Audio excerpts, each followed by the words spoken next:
Kreu i grupit parlamentar të Partisë Socialiste Taulan Balla ka dënuar aktin e dhunës së policit të kompanisë private ndaj protestuesit në Zvërnec. Sipas Ballës, u hodh një batare balt kundër një investimi të certifikuar me vetting të plot. Ka asnjë dyshim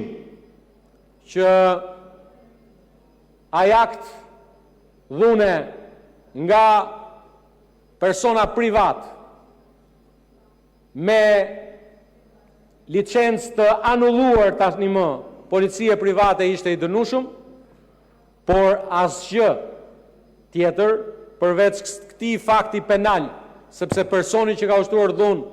me vendim gjykate tani më është në arrest, asgjë tjetër nuk mund të ligjeferoj gjithë këtë batare balte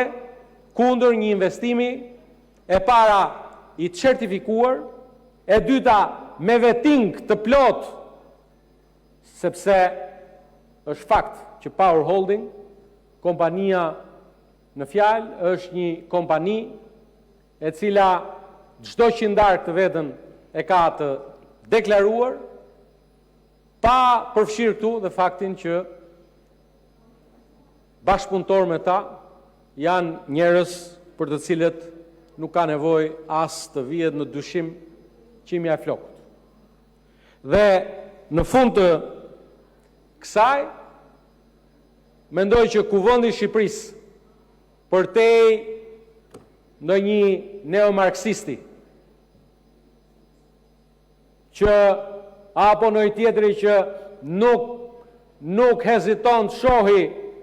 asnjë rast, po thjesht dhe vetëm ta përdori për debatin politik, besoj që ata që kanë eksperiencë politike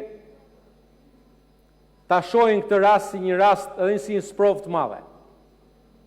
Çuarja deri në fund e këtij investimi në Zvërnec është certifikimi i hapit përfundimtar të vizionit tonë Shqipëria 2030, antar e Bashkimit Evropian, por dhe antar i Ligës Kampioneve në turizëm. Mëtej Balla ironizoi zgjedhjet për kryetar në PD, ku tha se gara ishte e fortë, ndërsa uroi Berishën për fitoren.